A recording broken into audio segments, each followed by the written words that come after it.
Daya tahan tubuh yang kuat menjadikan kondisi fisik seseorang lebih terjaga dan ia tidak mudah terkena sakit. Demikian juga daya tahan psikis atau mental yang kuat menjadikan seseorang tidak mudah terkena stres atau kehilangan kendali diri. Seperti apa lebih jelasnya? Simak uraiannya di Live Restoration serial video kali ini.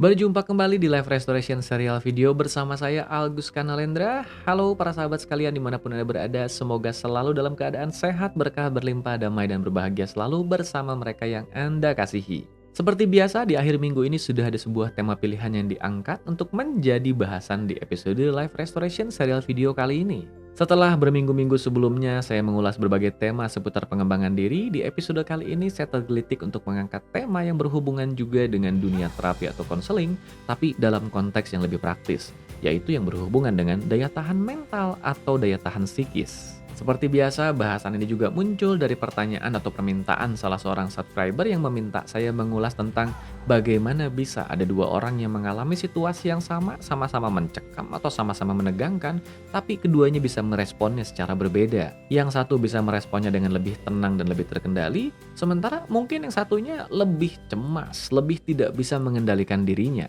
Disinilah fenomena itu saya hubungkan dengan bahasan tentang pentingnya daya tahan. Bukan daya tahan fisik, melainkan daya tahan mental. Sebelum saya melanjutkan bahasannya, pastikan Anda juga sudah subscribe YouTube channel ini. Kalau Anda belum subscribe, sambil juga mengaktifkan lonceng notifikasinya, sehingga Anda bisa mendapatkan informasi terkini ketika nanti saya mengunggah berbagai konten inspiratif terbaru di YouTube channel ini, termasuk ketika saya mengunggah informasi tentang live streaming yang saya adakan setiap hari Senin malam dengan judul The Night Show Streaming and Podcast pukul 8 malam. Kembali ke bahasan utama di episode kali ini.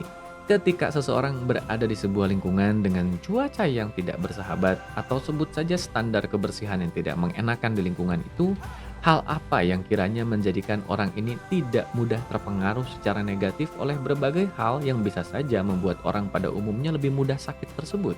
Yes, Anda tahu sendiri jawabannya, yaitu daya tahan. Mereka yang memiliki daya tahan tubuh yang kuat otomatis akan lebih terlatih untuk menghadapi berbagai hal-hal di luar sana yang berpotensi menurunkan kondisi kesehatannya.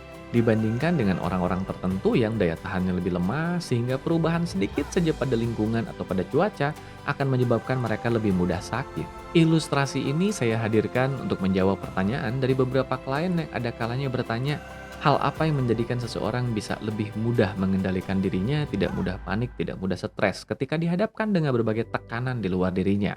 Jawabannya satu, yaitu daya tahan mentalnya. Saya menggunakan ilustrasi daya tahan mental karena memang ia memiliki banyak sekali kesamaan dengan daya tahan fisik. Yang pertama, ia menentukan kendali kita atas mental kita.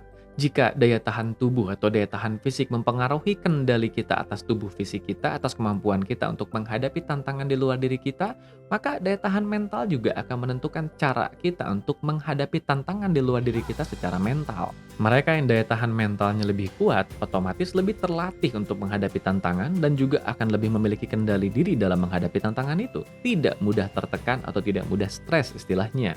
Yang kedua, kedua daya tahan ini baik secara fisik atau mental sama-sama dipengaruhi oleh gaya hidup atau bagaimana kita bertumbuh dan membentuk ketahanan ini.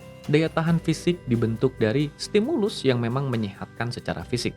Dari mulai asupan makanan yang bergizi ataupun pola hidup yang sehat secara fisik, tapi juga tidak boleh kita lupakan bahwa daya tahan fisik ini ikut terbentuk dari kebiasaan kita untuk menghadapi tantangan-tantangan fisik. Dengan kata lain, membiasakan diri menghadapi tantangan fisik akan ikut menjadi faktor yang menguatkan daya tahan fisik ini. Ilustrasi sederhana yang seringkali saya gunakan dalam hal ini adalah ketika kita yang selama ini tinggal di Indonesia pergi ke luar negeri dan kemudian mengkonsumsi makanan yang ada di luar sana, akan lebih kecil kemungkinan kita untuk mengalami masalah pencernaan dibandingkan orang dari luar negeri dengan standar kebersihan yang terjaga yang kemudian datang ke Indonesia dan kemudian makan makanan yang mungkin standar kebersihannya tidak sebersih di sana. Kenapa bisa begitu? Karena daya tahan tubuh kita berbeda, atau daya tahan kita dalam memproses makanan menjadi berbeda. Bukan berarti hal ini sepenuhnya baik adanya, dengan standar kebersihan yang lebih rendah berarti hal ini baik, tidak juga. Akan tetapi tidak bisa kita pungkiri bahwa hal ini ikut membentuk daya tahan kita menjadi lebih kuat secara fisik. Hal ini tentu tidak dibangun dalam semalam, melainkan dibangun dari proses yang cukup berkepanjangan. Sama halnya juga dengan ketahanan seseorang ketika menghadapi cuaca. Ada sebagian kalangan tertentu yang memang sudah terbiasa berada di cuaca yang tidak menentu, sehingga ketika mereka menghadapi perubahan cuaca yang tidak menentu, mereka tidak terlalu terpengaruh dengan perubahan cuaca itu. Karena memang sistem dan daya tahan tubuhnya sudah menyesuaikan dengan berbagai perubahan itu.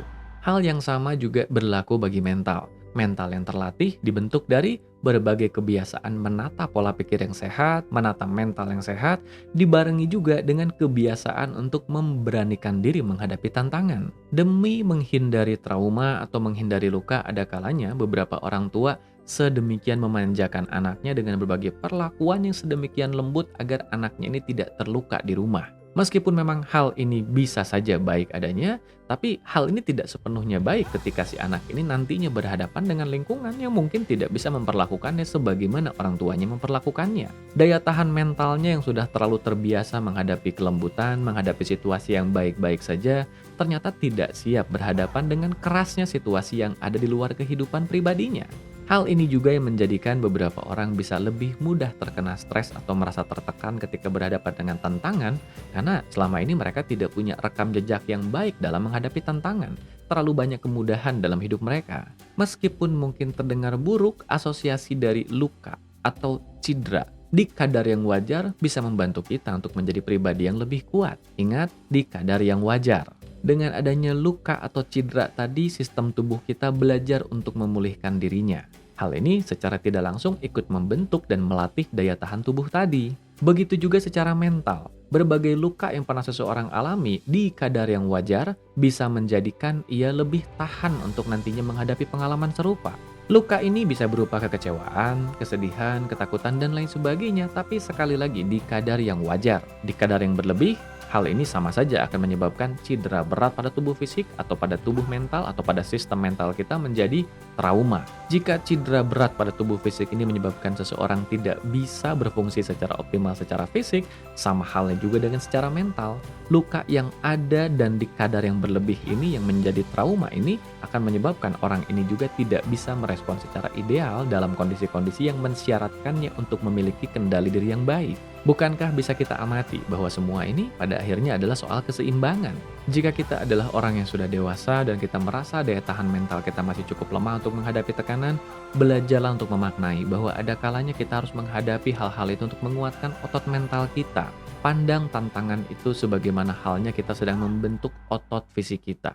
Untuk membentuk otot fisik ketika kita melakukan bodybuilding ke tempat fitness atau ke gym misalnya, maka kita harus melalui serangkaian ketidaknyamanan untuk kemudian membentuk dan menguatkan otot fisik kita. Hal yang sama berlaku secara mental, bahwa untuk menguatkan mental kita ada kalanya kita harus melalui serangkaian tantangan tertentu dengan kesiapan tertentu agar nantinya setelah melalui serangkaian pengalaman itu mental kita menjadi lebih kuat. Miliki kesadaran itu, kesiapan untuk memandang tantangan sebagai cara untuk menguatkan otot mental kita, maka hal ini akan membantu kita untuk lebih siap melaluinya dengan lebih baik. Jika kita adalah orang tua yang sedang ingin menguatkan daya tahan mental anak, maka pelajari prinsip keseimbangan tadi. Terlalu memanjakan dan memudahkan segala sesuatunya juga tidak akan membentuk atau menguatkan daya tahan mental mereka. Tapi tekanan yang berlebih juga akan membuat mereka trauma. Jadi belajarlah untuk menyeimbangkan keduanya. Beri mereka kesempatan untuk menyelesaikan masalahnya sendiri, untuk menghadapi tantangannya sendiri, untuk menguatkan otot mentalnya, dan sambil mewaspadai kalau ada potensi trauma yang bisa terjadi dari pengalaman tumbuh kembang yang mereka alami. Sama halnya dengan tubuh fisik yang ketika mengalami cedera memerlukan tindakan segera, begitu juga dengan mental. Ketika kita melihat ada potensi trauma yang terjadi, maka lakukan tindakan korektif untuk memperbaiki trauma itu sehingga trauma itu justru menjadi sebuah latihan untuk memperkuat kembali kondisi mentalnya. Sekali lagi, kata kuncinya ada pada keseimbangan. Demikian inspirasi singkat di Life Restoration serial video episode kali ini, semoga menjadi manfaat tersendiri.